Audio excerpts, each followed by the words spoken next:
সুপ্রিয় শিক্ষার্থীরা, আশা করি তোমরা সবাই ভালো আছো। তোমাদের বিএসসি সম্মান প্রথম বর্ষ, বিএসসি পাস দ্বিতীয় বর্ষের ক্যালকুলাস 1 ক্লাসে তোমাদের স্বাগতম। আমি আজকে তোমাদের ফেসবুকে আমি লিখেছিলাম যে আগামী দিন তোমাদের রোলের উপপাদ্য চ্যাপ্টার করাবো। রোলের উপপাদ্য মূলত চ্যাপ্টার 5। এখানে আছে রোলের উপপাদ্য আর হচ্ছে গড় মান উপপাদ্য। এই দুইটা উপপাদ্যের উপর হলো এই চ্যাপ্টারটা। তো রোলের উপপাদ্য তোমাদের জন্য এই অনার্স বিএসসি অনার্স প্রথম বর্ষের সম্মান শ্রেণী এবং নন মেজর, অর্থাৎ সম্মান শ্রেণীর মেজর এবং নন মেজর দুই শ্রেণীর জন্য এটা গুরুত্বপূর্ণ একটা উপপাদ্য। এই উপপাদ্য তোমাদের গ বিভাগে বড় প্রশ্নে আসে। সো তোমরা একটু মনোযোগ সহকারে দেখবে।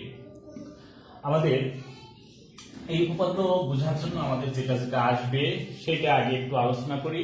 সেটা হলো একটা ফাংশন। আমরা যদি একটা ফাংশন এরকম আঁকি তাহলে এর ম্যাক্সিমাম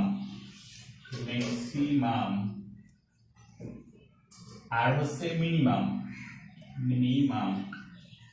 ম্যাক্সিমাম ভ্যালু, অর্থাৎ এই ফাংশনের সর্বোচ্চ যে মান হয় সেটাকে বলা হয় ম্যাক্সিমাম ভ্যালু।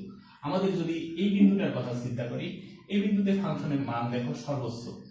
এখানে আমাদের যদি এটা x এর মান যদি এদিকে a হয়, তাহলে এই ফাংশনটা হবে, এই বিন্দুটা হবে a f of a, অর্থাৎ এই বিন্দুতে ফাংশনটি সর্বোচ্চ মান। আর এদিকে এদিকে কম কম কম কম কম, আবার এদিকেও কম কম কম, এইভাবে কম কম যাবে। তো তাহলে আমরা এইদিকে ফাংশনটাকে আমরা বলবো, এদিকে যদি ফাংশনটা হয় f of x, তাহলে আমরা এই বিন্দুতে বলবো f of x less than or equal কত, আমাদের f of a। তাহলে এটা হলো আমাদের ম্যাক্সিমাম ভ্যালু। আবার আমরা যদি এদিকে খেয়াল করি, এই বিন্দুর কথা যদি খেয়াল করি, এই বিন্দুতে ফাংশনটি দেখো সর্বনিম্ন মান অন্তত এই ব্যবধিতে। তাহলে এইটা এদিক থেকে যত এখানে আসি আবার এদিকে আসি, তো এই বিন্দুটা যদি বি বিন্দু হয় x = b, তাহলে এটা হবে b f of b। তাহলে আমাদের এইটা হবে f of x এইটার ক্ষেত্রে, এই ব্যবধির ক্ষেত্রে এরপরের থেকে এই পর্যন্ত। তাহলে এর ক্ষেত্রে আমাদের এটা f of x টা অবশ্যই greater than or equal f of b হবে। তাহলে এখানে ম্যাক্সিমাম ভ্যালুকে যদি আমরা m দিয়ে প্রকাশ করি আর মিনিমাম ভ্যালুকে যদি আমরা n দিয়ে প্রকাশ করি, তাহলে maximum value m, minimum value n। তাহলে আমাদের এটা ইকুয়াল টু হবে m, এটা ইকুয়াল টু স্মল m। এইভাবে আমরা প্রকাশ করতে পারি। আবার আমরা জানি কি a ইকুয়াল টু b।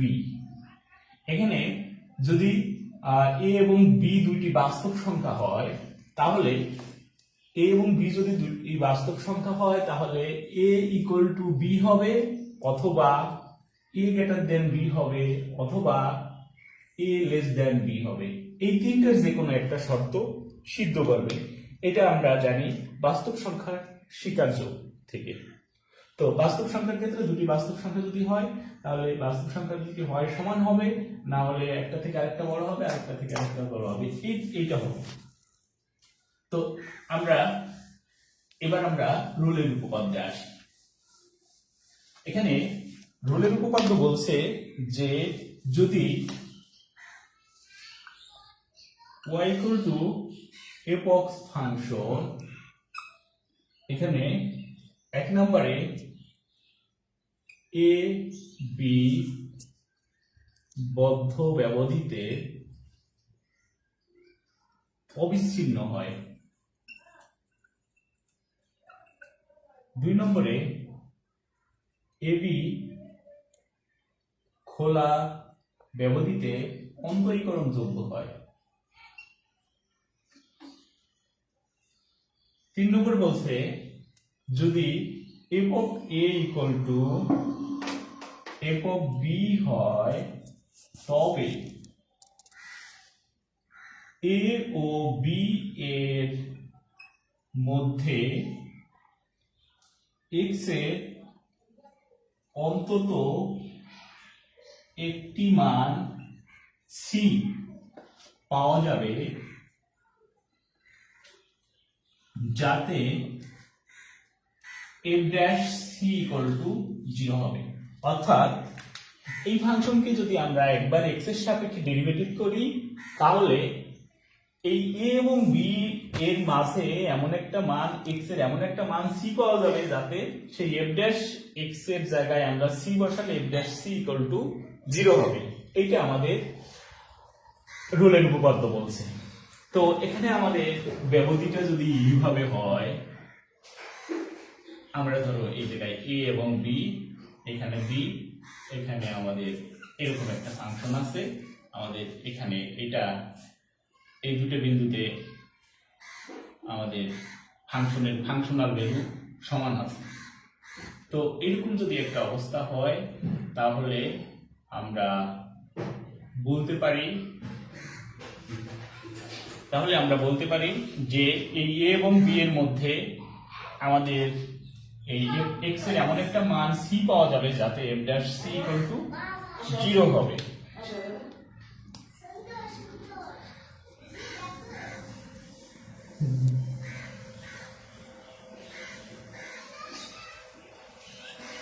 তো আমরা এখানে দেখো y equal to f of x function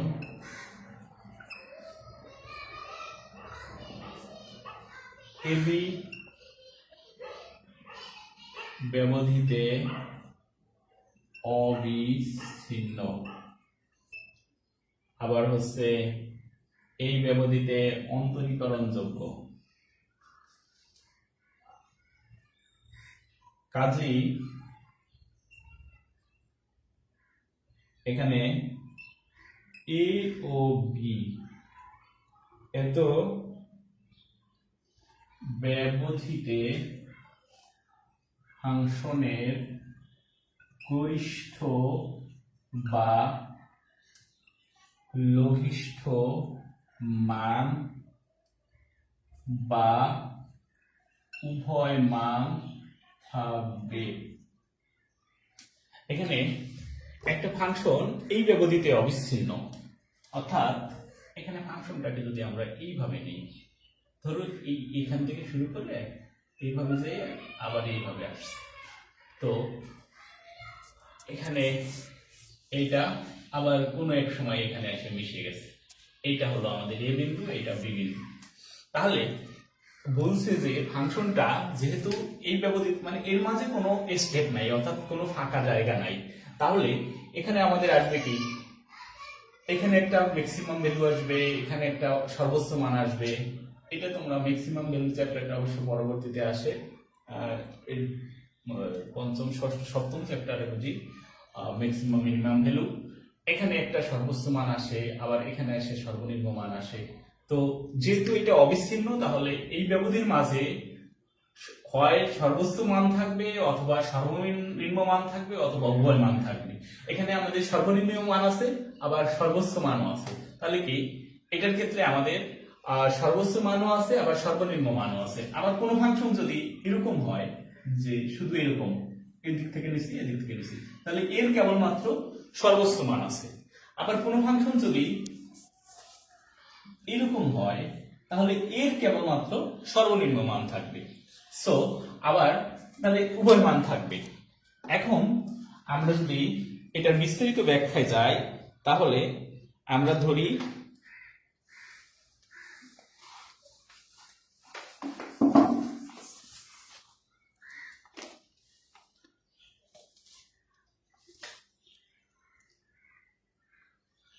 মনে করি y equal to f of x function এর গরিষ্ঠ মান ক্যাপিটাল M এবং লঘিষ্ঠ মান স্মল m। তাহলে আমাদের কি হইতে পারে, আমাদের হইতে পারে হয় m equal to small m, অথবা কারণ m আর স্মল m এটা লঘিষ্ঠ মান একটা গরিষ্ঠ মান যদি বলতেছি তাহলে আমাদের দুইটা বাস্তব সংখ্যা, তাহলে দুইটা বাস্তব সংখ্যা হয় সমান হবে অথবা আমাদের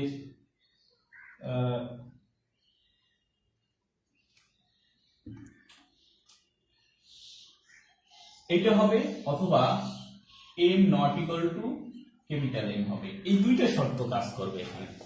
এখন দেখো, যদি আমাদের ফাংশনের ক্ষেত্রে, এটা তো একটা ফাংশনাল ভ্যালু, এখানে f of x equal to m, এটা হলো ম্যাক্সিমাম ভ্যালু। আবার f of x equal to small m, এটা মিনিমাম ভ্যালু।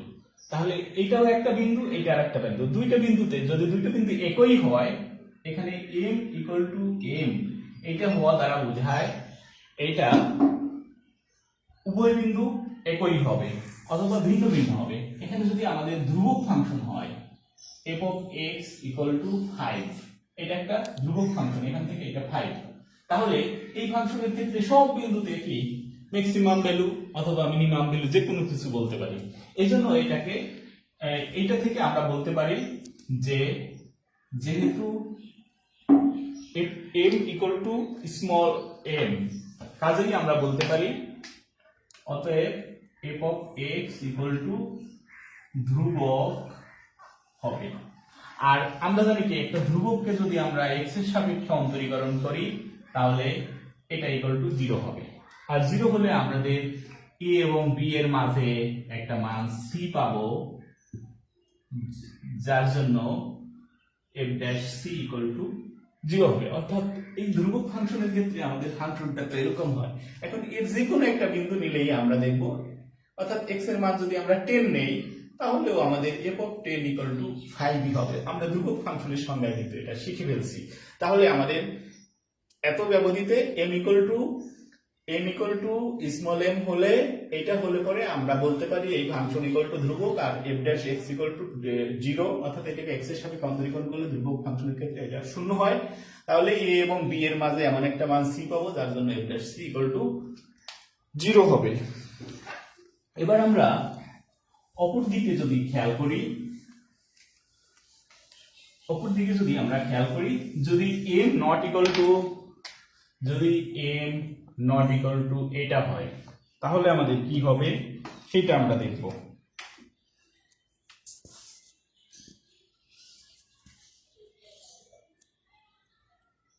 এখানে যদি এটা হয় তাহলে আমরা এই AB ব্যবধির মাঝে C belongs to AB পাবো, যার জন্য এখানে f of c equal to small m হবে।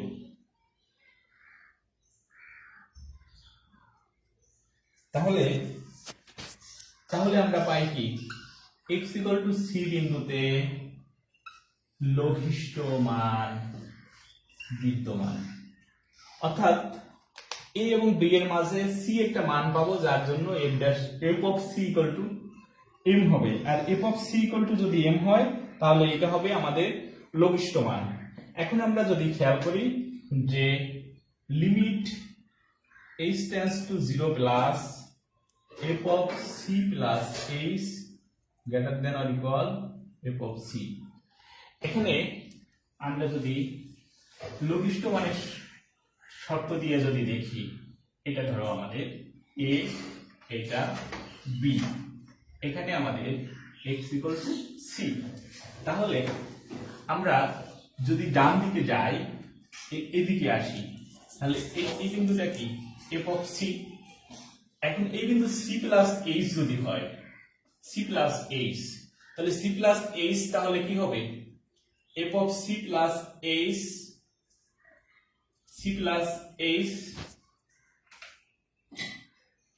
এখানে c plus h, এটা হবে greater than f of c, কারণ ডান দিকে গেলেও আমাদের মান বৃদ্ধি পাবে, বাম দিকে গেলেও মান বৃদ্ধি পাবে। মান বৃদ্ধি পেলে পরে এটা কি হবে, যেহেতু এটা সর্বনিম্ন মান তাহলে এটা থেকে এটা বড় হবে, তার জন্য আমরা এটা লিখতে পারি। এখানে 0 প্লাস মানে হচ্ছে 0 থেকে বড় মানে ডান দিকে। আবার অথবা এখানে limit h tends to 0 minus যদি নেই, f of c plus h greater than or equal c হবে। এখানে 0 মাইনাস মানে 0 থেকে ছোট, 0 থেকে ছোট নিলে পরে c থেকে সির সাথে যদি 0 থেকে ছোট কোনো সংখ্যা নেই তাহলে সি থেকে এটা ছোট হবে, অর্থাৎ সি মাইনাস 0 মাইনাস মানে কি সি থেকে ছোট, ছোট হলে পরে আমাদের এদিকে গেলেও আমাদের এফ অফ সি এর মানটা এখানে এফ অফ সি থেকে বড় হবে। সো এখান থেকে আমরা লিখতে পারি limit h tends to 0 plus f of c plus h minus f of c greater than or equal 0। এখন একটু খেয়াল করি যে যেহেতু h গ্রেটার দ্যান 0 প্লাস 0 থেকে বড় যদি কোনো সংখ্যা আমরা এখানে গুণ করি তাহলে অর্থাৎ h যদি আমরা এখানে ভাগ করে দিই তাহলে বা 1/h দিয়ে যদি এটাকে ভাগ করে দিই তাহলে এটা এরকমই থাকে, অর্থাৎ h এখানে হচ্ছে 0 থেকে বড়, 0 থেকে বড় মানে ধনাত্মক। আর অন দ্য আদার হ্যান্ড মানে অপর দিকে আমরা লিখতে পারি f of c plus h minus f of c এটা ভাগ h।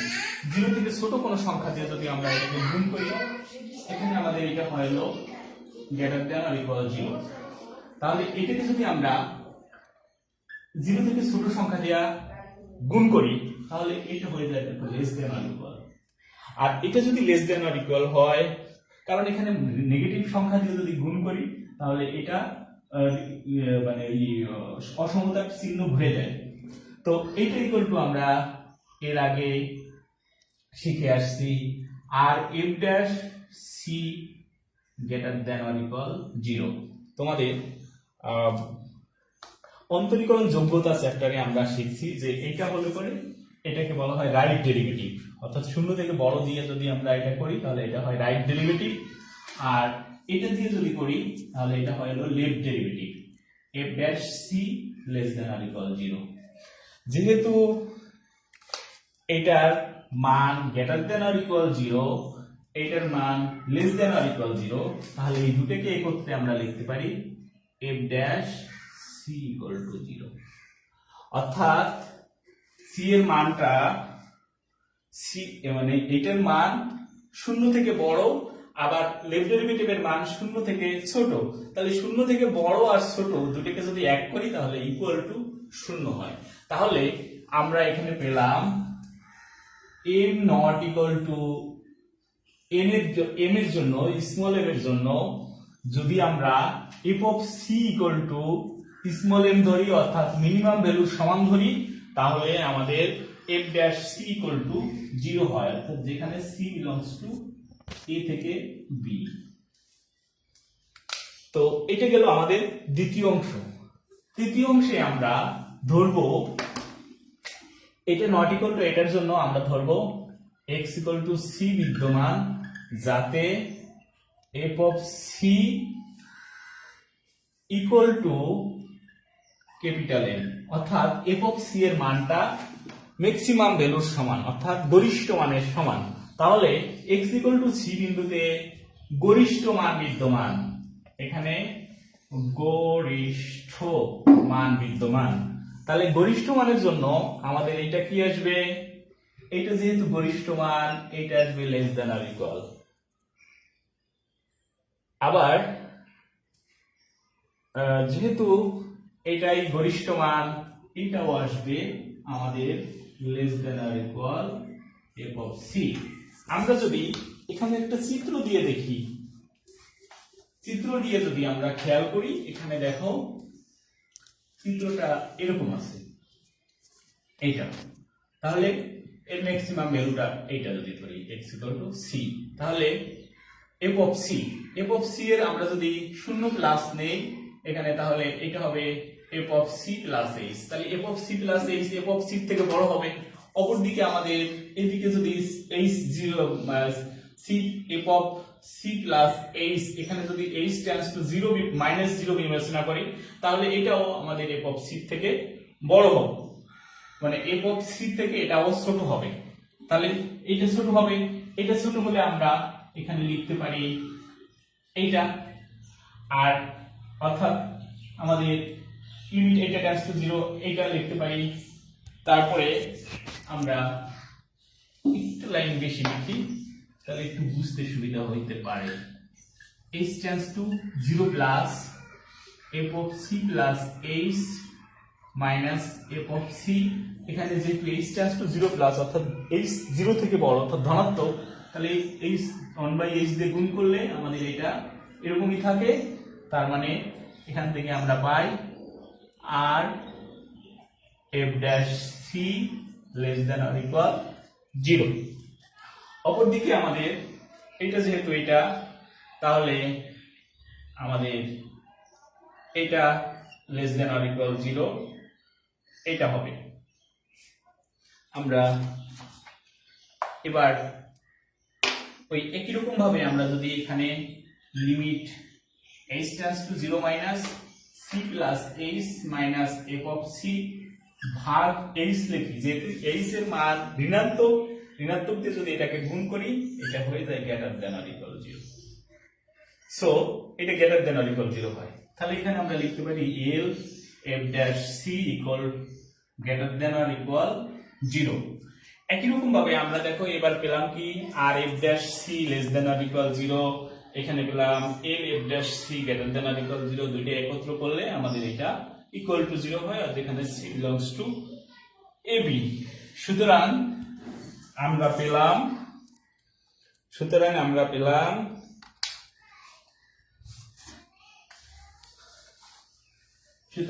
পেলাম এখানে f dash c equal to 0 বিদ্যমান, যেখানে c বিলংস টু ab, অর্থাৎ c এর মানটা a আর b এর মাঝে অবস্থিত। তাহলে রোলের উপপাদ্য এখানে মানে প্রমাণিত হয়।